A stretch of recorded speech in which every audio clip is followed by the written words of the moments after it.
ಇನ್ನೊಂದು ಕಡೆ ಜೆಡಿಎಸ್ ಕುಟುಂಬ ರಾಜಕೀಯ ಅಂತ ವಿಪಕ್ಷಗಳು ಆಕ್ರೋಶವನ್ನು ವ್ಯಕ್ತಪಡಿಸಿ ಸಾಕಷ್ಟು ಟೀಕೆಗಳನ್ನ ಮಾಡ್ತಾ ಇದೆ. ಮಂಡ್ಯದಲ್ಲಿ ಯಾವುದೇ ಗೊಂದಲ ಇಲ್ಲ, ಎಲ್ಲವೂ ಮಾಧ್ಯಮಗಳ ಸೃಷ್ಟಿ ಅಂತ ಕುಮಾರಸ್ವಾಮಿ ಮಗನ ಪರ ಬ್ಯಾಟ್ ಬೀಸಿದ್ದಾರೆ.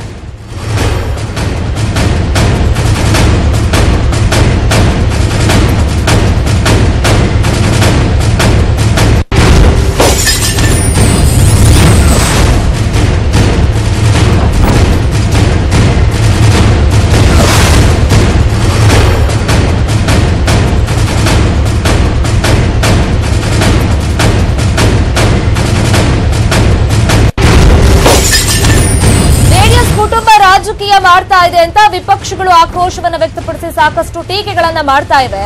ಇದರ ಬೆನ್ನಲ್ಲೇ ಕುಮಾರಸ್ವಾಮಿ ಒಂದು ಸ್ಟೇಟ್ಮೆಂಟ್ ಅನ್ನ ಕೊಟ್ಟಿದ್ದಾರೆ. ಮಂಡ್ಯದಲ್ಲಿ ಏನು ಗೊಂದಲ ಇಲ್ಲ, ಎಲ್ಲವೂ ಕೂಡ ಮಾಧ್ಯಮಗಳು ಸೃಷ್ಟಿ ಮಾಡ್ತಾ ಇರೋದು ಅಂತ ಮಾಧ್ಯಮಗಳ ಮೇಲೆ ಗೂಬೆ ಕೂರಿಸೋ ಕೆಲಸ ಮಾಡಿದ್ದಾರೆ.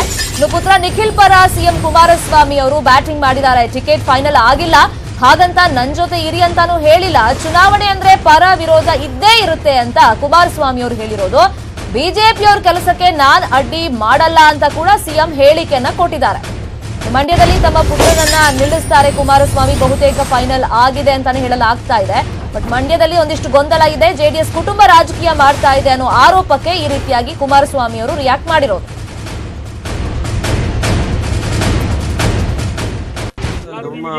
ಚುನಾವಣೆಯಲ್ಲಿ ಯಾರು ಬೇಕಾದ್ರೂ ಇವತ್ತು ದೇಶದ ವ್ಯವಸ್ಥೆ ಇರತಕ್ಕಂಥದ್ದು ಪ್ರಜಾಪ್ರಭುತ್ವದ ವ್ಯವಸ್ಥೆಯಲ್ಲಿ ಯಾರೇ ಬೇಕಾದ್ರೂ ಚುನಾವಣೆಗೆ ನಿಲ್ತಕ್ಕಂಥ ಅಧಿಕಾರಿಗಳು ಹಕ್ಕುಗಳಿದ್ದಾರೆ.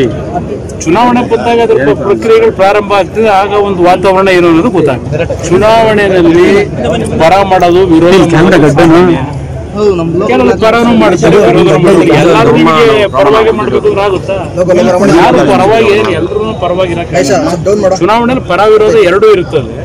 ಅಂತಿಮವಾಗಿ ಆ ಕ್ಷೇತ್ರದ ಮತದಾರ ತೀರ್ಮಾನ. ಚುನಾವಣೆಯಲ್ಲಿ ಯಾರು ಬೇಕಾ. ಇದು ಅಪ್ಪನ ಹೇಳಿಕೆ ಆದ್ರೆ ಅಮ್ಮ ಕೂಡ ನಿಖಿಲ್ ಪರವಾಗಿ ಬ್ಯಾಟಿಂಗ್ ಮಾಡಿದ್ದಾರೆ. ಕುಟುಂಬ ರಾಜಕಾರಣವನ್ನ ಸಮರ್ಥಿಸಿಕೊಂಡಿದ್ದಾರೆ ಅನಿತಾ ಕುಮಾರಸ್ವಾಮಿ ಅವರು. ಕುಟುಂಬ ರಾಜಕಾರಣ ಯಾವ ಪಕ್ಷದಲ್ಲಿಲ್ಲ ಹೇಳಿ ಅಂತ ಫ್ಯಾಮಿಲಿ ಪಾಲಿಟಿಕ್ಸ್ ಅನ್ನ ಸಮರ್ಥಿಸಿಕೊಂಡಿದ್ದಾರೆ ಅನಿತಾ ಕುಮಾರಸ್ವಾಮಿ ಅವರು. ಕುಟುಂಬ ರಾಜಕಾರಣ ಎಲ್ಲಿಲ್ಲ, ಎಲ್ಲ ಕಡೆ ಇದೆ. ಈಗ ಇವರು ಯಡಿಯೂರಪ್ಪನ ಮಕ್ಕಳು ರಾಜಕೀಯದಲ್ಲಿ ಇಲ್ವಾ? ಸಿದ್ದರಾಮಯ್ಯನವ್ರ ಮಗ ಇಲ್ವಾ? ಇನ್ನೇ ಎಲ್ಲರೂ ಇದ್ದಾರಲ್ಲ. ದೇವೇಗೌಡರ ಮನೆಯವ್ರದ್ದು. ಆಮೇಲೆ ನಾವೇನು ಹಿಂಬಾಗ್ಲಿಂದ ರಾಜಕೀಯ ಮಾಡ್ತಾ ಇಲ್ಲ, ನಾವು ನೇರವಾಗಿ ಜನರ ಮುಂದೆ ಹೋಗಿ ಓಟ್ ಹಾಕಿಸ್ಕೊಂಡು ನಾವು ಗೆದ್ದು ಬರ್ತಾ ಇರೋದು. ಅದನ್ನು ಟೀಕೆ ಮಾಡೋಕ್ಕೆ ಯಾರಿಗೂ ಹಕ್ಕಿಲ್ಲ.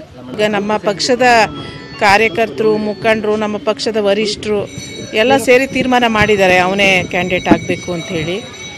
ಈ ಬಾರಿ CLP ಲೀಡ್ರು, ಈ ಮೈತ್ರಿ ಸರ್ಕಾರದ ಮುಖಂಡರು ಸಿದ್ದರಾಮಯ್ಯನವರು ಅವರು ಹೇಳಿದ್ದಾರೆ ನಿಖಿಲ್ ಕುಮಾರಸ್ವಾಮಿ ಅವರೇ ಸ್ಪರ್ಧೆ ಮಾಡ್ತಾರೆ, ನಾವು ಸಹ ಎಲ್ಲ ಕೈ ಜೋಡಿಸ್ತೀವಿ, ಎಲ್ಲ ಸಹಕಾರ ಕೊಡ್ತೀವಿ ಅಂತ ಅವರು ಹೇಳಿದ್ದಾರೆ. ನಮ್ಮ ಪಕ್ಷದ ವರಿಷ್ಠರು ಏನು ತೀರ್ಮಾನ ಮಾಡ್ತಾರೋ ಅದರಂತೆ ಸ್ಪರ್ಧೆ ಮಾಡ್ತಾರೆ.